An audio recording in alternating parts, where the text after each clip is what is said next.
गौरी, ये सब क्या कर रही है तुम? वो कल हनीमून पे जाना है ना, उसके लिए। और ये सब क्या है? बेड पे इतना सब कुछ पड़ा है और तुम ऊपर खड़ी हो। ओहो, तो बैग तो चाहिए ना कपड़ों के लिए। अच्छा, अब सारी बातें ऊपर से करोगी या नीचे आओगी? ये टिकट्स लाया था मैं। टिकट्स लाए हो? मुझे भी देखने दो ना।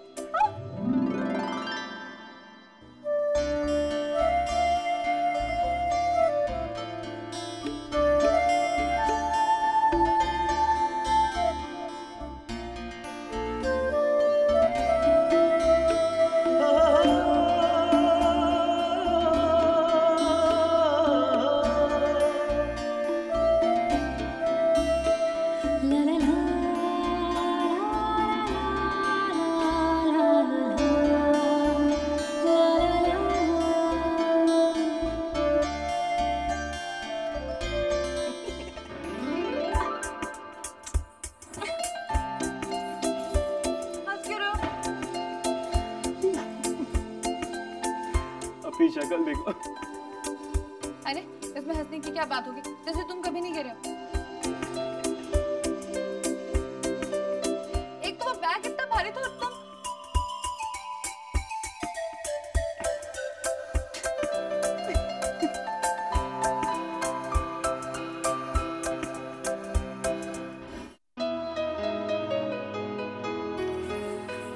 अर्जुन,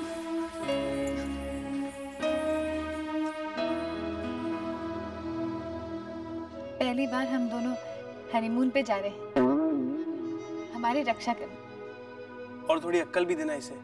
क्यों? आदमी हनीमून पे एक ही बार जाता है, बार बार नहीं।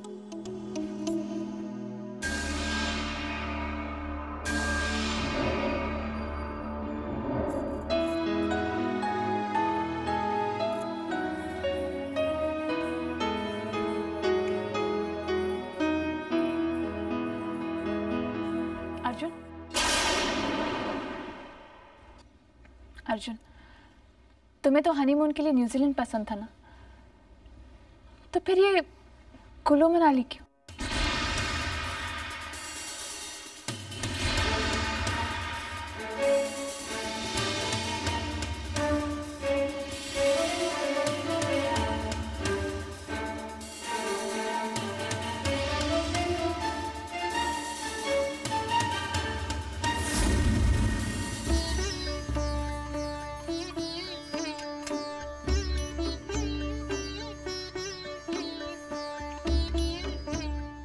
एक दूसरे का ख्याल रखना दोनों।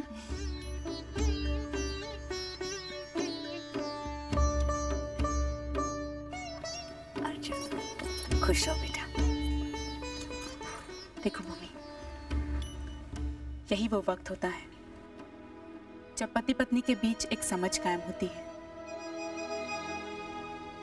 नजदीकियां बढ़ती हैं और वो एक दूसरे को समझ पाते हैं।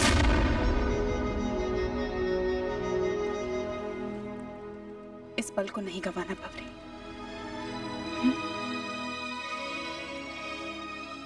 जिस वक्त की आप बात कर रही हैं, उस वक्त का मुझे भी इंतजार है।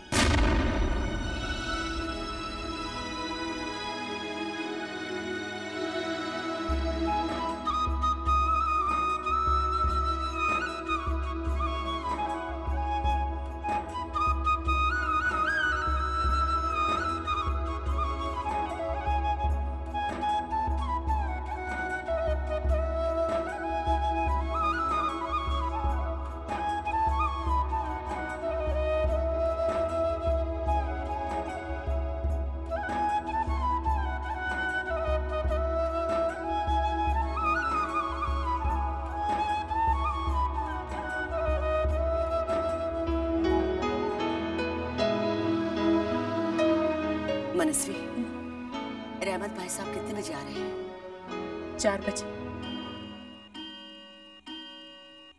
कहो मनस्वी, तुम कुछ बात करना चाहती थी मुझसे? जी, काका साहब ने मेरे फैसले के खिलाफ कोर्ट में जाने की बात की है और मुझे इन सब मामलों से दूर रहना है। मैं नहीं चाहती कि गोइंका परिवार के सदस्य कोर्ट में एक दूसरे के सामने खड़े। भूमिका इस परिवार की बहू है और मैं बस यही चाहती हूँ कि उसे भी वही हक मिले जो हम सबको मिला है। मैंने सब कुछ जान लिया है बेटी, और फिलहाल इतना कह सकता हूं कि तुम्हारा फैसला बिल्कुल सही है, और मानसेन अगर कोर्ट गया तो वो केस हारेगा। काका साहब जो भी कहते हैं करते हैं वो सिर्फ जीतने के लिए करते हैं, हारने के लिए नहीं। और उनके जहन में जरूर कोई बात है, इसलिए उन्होंने ऐसा कहा है। पर लीगली तुम्हारे सामने कोई दावा नहीं कर सकता बेटी। और इलीगली क्या हो सकता है? वो तो काका साहब और खुशहाल मामा ने पहले से ही सोच लिया। दादा साहब की नजरों में जगह बनाए रखने के लिए वो ऐसा कभी नहीं करेगा, और अगर ऐसा कुछ मानसेन ने किया तो उसे पछताना पड़ेगा।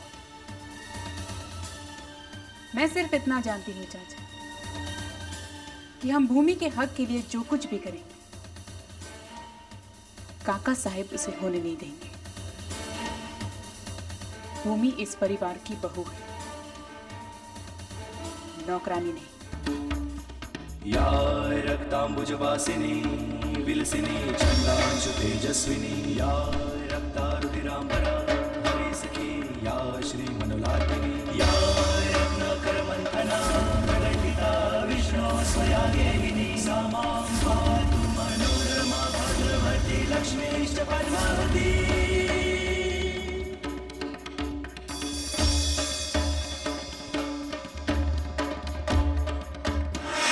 मनस्वी के फैसले के मुताबिक इनकी दी हुई 25% प्रॉपर्टी के 2 हिस्से किए गए। ये 3 शेफाली, अक्षी होने वाली पत्नी और विक्रम की होने वाली पत्नी के लिए, और ये 3 मनस्वी, भूमिका और शक्ति की होने वाली पत्नी के लिए। और सब प्रॉपर्टी के हिसाब से करीब 425 करोड़ की प्रॉपर्टी का हक सबको मिलता है।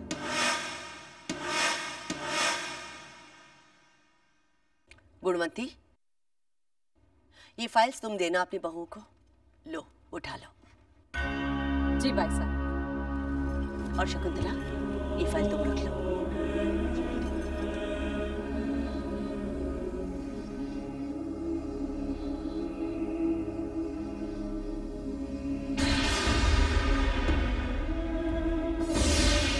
शकुंतला, शक्ति की शादी जब भी हो, फिलहाल ये फाइल तुम अपने पास रख लो। भाई साहब, मैंने मनस्वी और शक्ति की होने वाली पत्नी की फाइल रखी है। भूमिका की फाइल मैं नहीं लूंगी।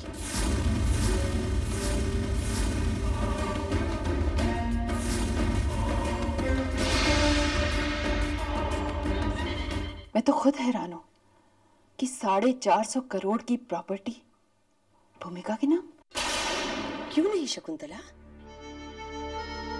अगर शेफाली मनस्वी पा सकती है तो भूमिका क्यों नहीं? फर्क है भाई साहब, बहुत फर्क है उनमें। भूमिका को इस घर की बहू के रूप में स्वीकार करना नामुमकिन है उन लोगों के लिए। और तुम्हारे लिए?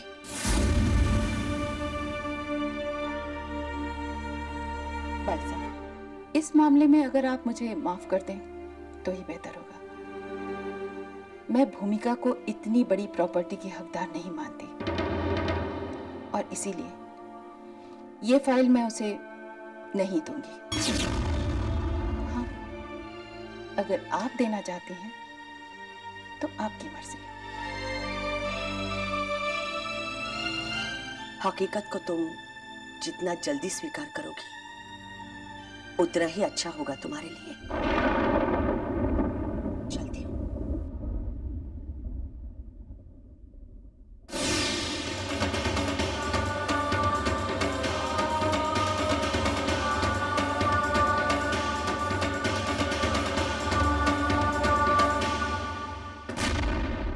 पहले तो इस घर में वो सिद्धार्थ बंटवारा करने आया, और अब मनस्वी। खुशहाल एक एक करके ये लोग अपना हक जताने की कोशिश कर रहे हैं, लेकिन मैं इन लोगों को ऐसा कुछ नहीं करने दूंगा। इस प्रॉपर्टी और इस जायदाद पर सिर्फ और सिर्फ मेरा हक है, और मैं अपना हक किसी को छीनने नहीं दूंगा। बिल्कुल जीजा, पर मैं तो तुमसे ये पूछना चाहूं कि उस नौकरानी को ये भी पता है कि करोड़ के पीछे कितने जीरो आते हैं? अरे खुशहाल, भाईसा और बाबूजी हमारी प्रॉपर्टी को भिखारियों में बांटने पर तुल गए, लेकिन मैं ऐसा होने नहीं दूंगा। पर जीजा एक बात तो है, मनस्वी की बेवकूफी की वजह से आधी प्रॉपर्टी तो हमें मिली गई, 1250 करोड़, और वही आधी प्रॉपर्टी मेरी प्रॉब्लम है खुशहाल। तुम तो अच्छी तरह जानते हो कि सिद्धार्थ और उसका परिवार इस घर में सब कुछ आधा आधा करने ही आया है, लेकिन मैं उन्हें ऐसा करने नहीं दूंगा, क्योंकि अब पानी सर के ऊपर जा चुका है। उस अर्जुन ने भूमिका के साथ शादी करके हमारे पूरे खानदान को दुनिया के सामने एक तमाशा बनाकर रख दिया है। केशव, वासुदेव, भूमिका जो हमारे सामने सर झुकाकर खड़े रहते थे, वही लोग आज हमारे सामने सर उठाकर खड़े रहते हैं। अब क्या करे जीजा, बाईसा और देवजी दादा के चहीते जो हैं, हमें सहन तो करना ही होगा।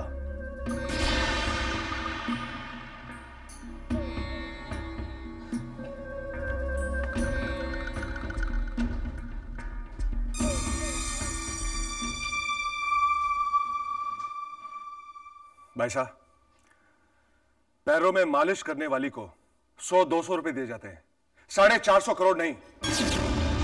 आप लोगों ने गोयनका की प्रॉपर्टी का मजाक बनाकर रख दिया है। मानसेन, भाईसा, ये प्रॉपर्टी सिर्फ आपको दी गई थी, नौकरों में बांटने के लिए नहीं। इस बार आप कुछ नहीं कहेंगे, सिर्फ मैं कहूंगा और आपको सुनना पड़ेगा। भूमिका इस घर में हमारे टुकड़ों पर पलती आई और आगे भी जाकर हम उसे पालेंगे, लेकिन प्रॉपर्टी का कोई बंटवारा नहीं होगा। और अगर हुआ तो भाई साहब, मैं ये भूल जाऊंगा कि ये मेरे पिता हैं और आप मेरी मां हैं, और उसके बाद जो भी होगा उसकी जिम्मेवार सिर्फ आप होंगी।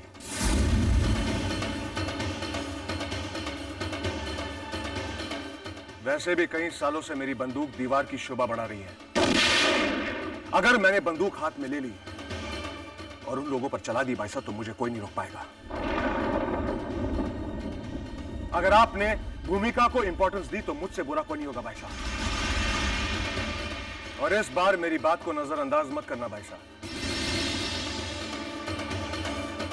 क्योंकि आपकी नजरें वो देख नहीं पाएंगी जो मैं कर सकता हूं।